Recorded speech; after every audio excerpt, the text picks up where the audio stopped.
There's an attack on strong, straight men. Period.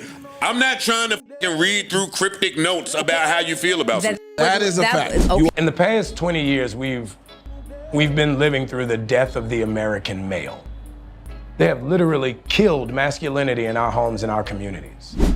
You cannot have toxicity in masculinity.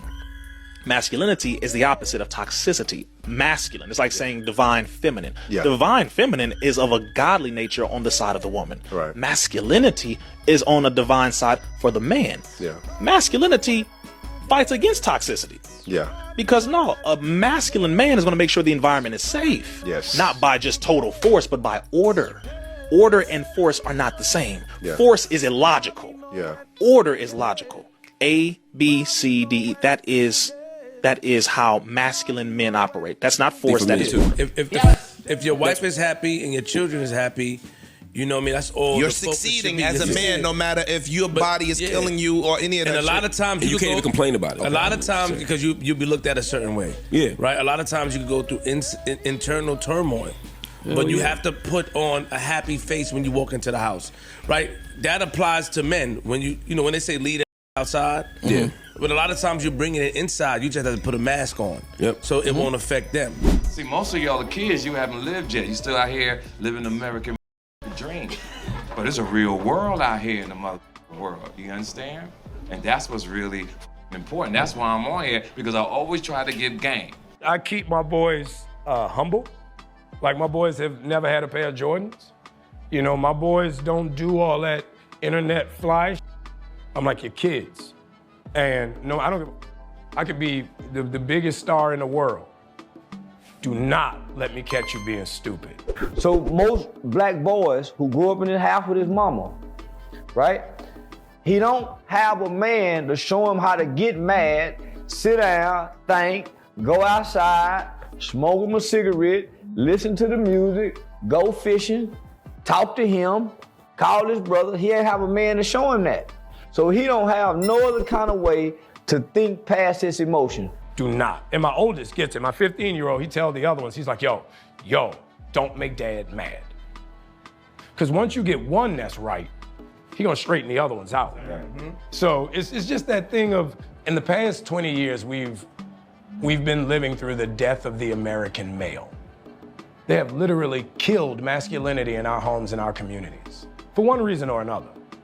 But I raised my boys to be young men. Grew up poor. I wouldn't take back my childhood for nothing. As hard as it was, you know what we had? We had love. Mm-hmm. And when children have love and they have that security, and I had something that a lot of people on my block didn't have.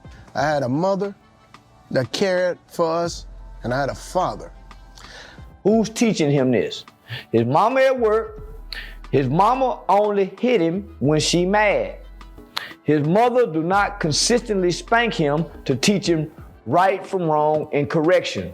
For one, she ain't there all the time. Hey. He only get his whooped when mama frustrated. So where do he learn to hit?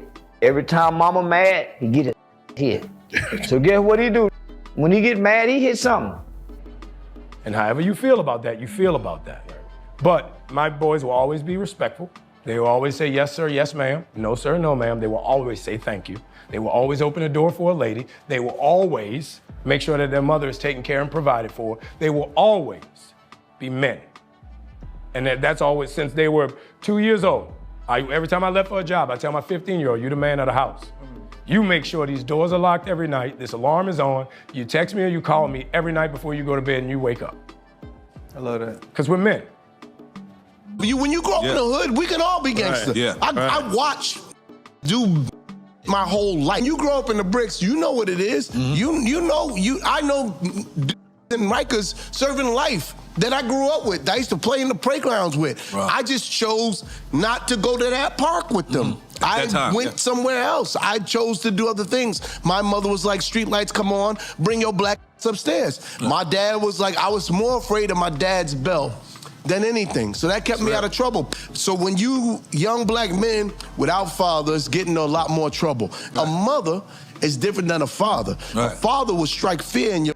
A mother, you could argue it. At a point, a boy 13, 14 years old, Ma, I could take you. Nah. You see what happens is that a lot of times when these young men, 13, 14, 15 years old, are growing up around only ladies, only their mother, and there's no father, no masculinity present in the house, they're going to buck up. They're not going to be able to protect those kids from themselves. And what I mean is a lot of these kids, they need correction. You would be surprised how many times I was coaching children and single mothers came up to me and said, please, can you help me straighten out my son? He just won't listen to me. They need immediate correction. And what happens if there's not a man in the house is that the man that eventually winds up correcting them is the police. And nobody needs that.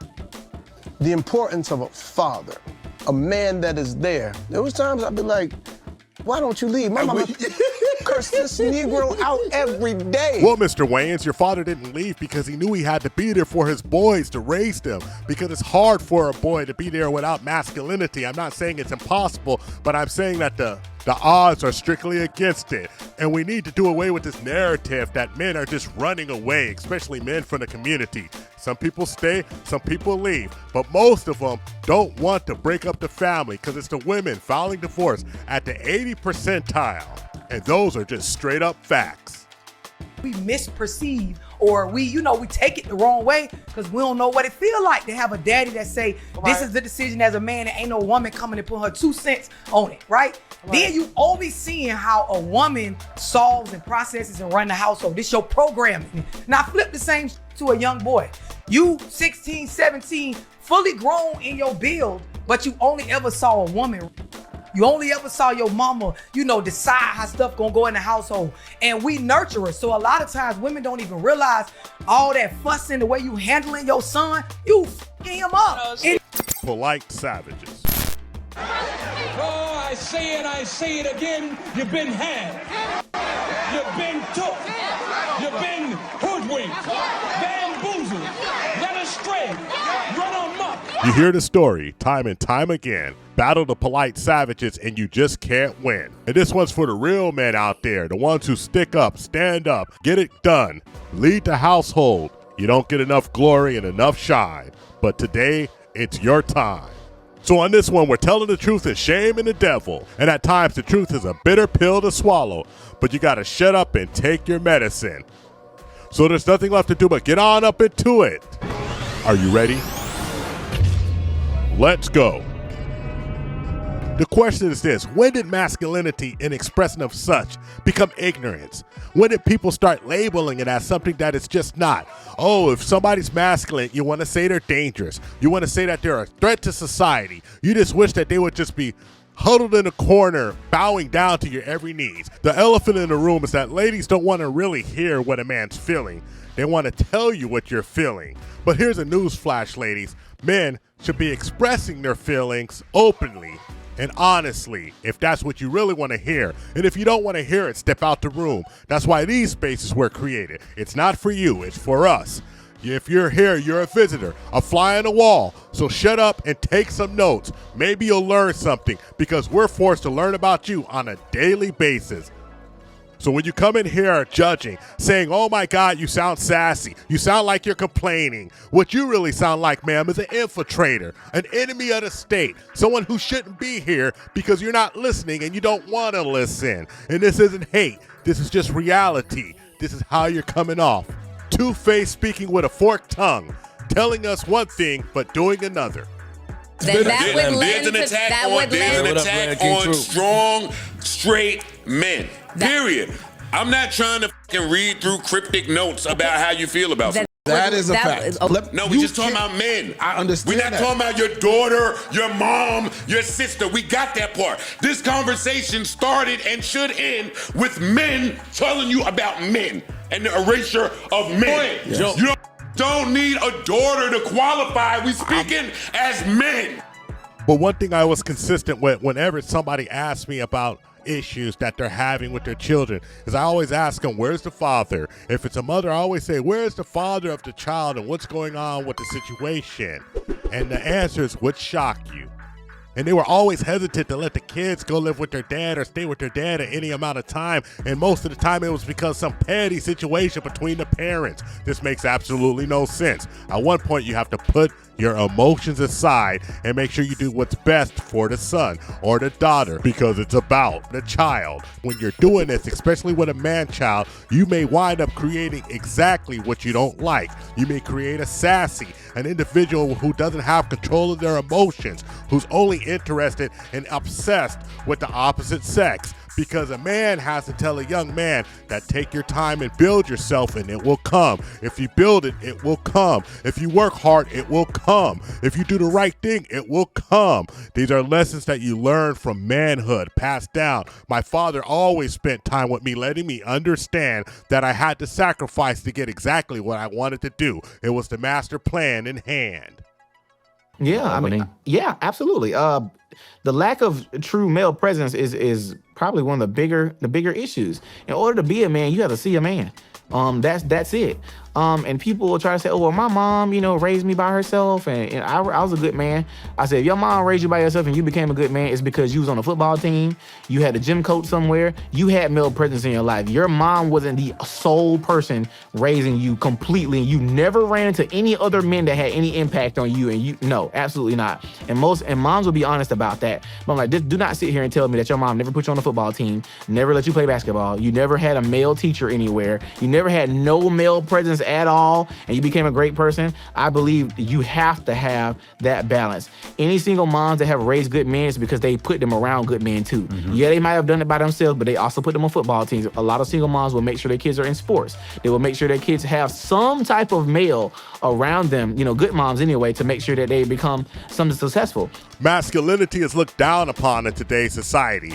You demonized it, you pushed it in the corner, you kicked it. But what we're not going to let you do is mischaracterize it anymore. The bottom line is this, ma'am. Masculinity is what protects you. It's what built and molded the world. You claimed and you screamed the patriarchy. But when it really came down to it, when it all comes down to it and everything's dark and the lights turn out, you better have somebody there to help defend you, because you can't do it yourself. A lot of ladies think you're depending on technology. You even have a piece in your house that you've never used. You have a whole lot of bluster, but you don't have the will and the intuition and the acknowledgement that you need help. And that's the most dangerous thing and a dangerous position that you can be in. Ignorance is bliss until somebody pulls your card and that ignorance gets you all the way caught up. So yes, there are masculine men and the need for it. And this demonization over and over again, well, it's gonna stop. And when Anthony Mackie said he raised his young man, he raised his boy to check the house, to make sure the alarm's on, to text him at night, to be a man, to be the man of the house if he's not there. Well, what do you think he's gonna do? He's 15 years old. And if somebody breaks in, they're not gonna take it easy on him, so he might as well go for broke. Because one thing a man understands at a very young age is that you gotta stand up and be counted. You did. You can have all the celebrity in the world. You jump through the door, that celebrity means nothing. Wow. So you gotta have a little guard in there, And so for me, it's always that idea of American masculinity is very different. As a man, when you start ascending in age, you kind of put your happiness it's not like what I'm for. Ain't nobody coming to save you. Ain't nobody going to listen. You got to make it happen regardless. And you kind of live by that. Yo, we got to do the work. We got to do the work. We got to do the work. When we first came, you like, yo, we're going to put our heads down. We're going to do the work. And I think benefit's going to be at the end of it. And that's what happened. It's absolutely pathetic what they have attempted to do over the last 50 years to destroy masculinity. And you can't, because that messes up the yin-yang or the yin-yang balance. Humanity doesn't work very well when you do that. No, let me ask you this. Well, okay, let me ask you this. If me and you out and somebody say something slick to you, you punch him in the face. You want me to smack him in his mouth, right? That's right. So if I take you on a date and I say, look, baby, we gonna go Dutch. No. Exactly. If we walking up to the car and I don't open your car door, what do you say? Open the door. You better believe it. Yeah, no, I am with you. I think. So you make daddy a sandwich. I think. I will after I get out of the shower. Yeah. But it'll get done. If I'm outside cutting that grass, bring daddy some lemonade. It's hot outside. I'm cutting all this grass. They don't get mad. I work with female comics. They say crazy. They'll be like, men are retarded, and everyone's like, oh, give her another special. She gets it. And guy comics have to be like, not all women. Not you per se. One that I met one time, she was kind of a bitch. one, not you. Please don't cancel me. Guess how many complaints I've had from dudes? Just guess. It's never happened. And that doesn't mean every guy thinks I'm funny. There's probably guys here tonight that don't think I'm funny, but they shut the up and they go home. They don't stand up there going, well, I paid a lot of money. Shut up. Thank you for watching the Tip Network. Follow us on all social media outlets and ask yourself one burning question. Can you handle the tip? Boom. We're We out. found true happiness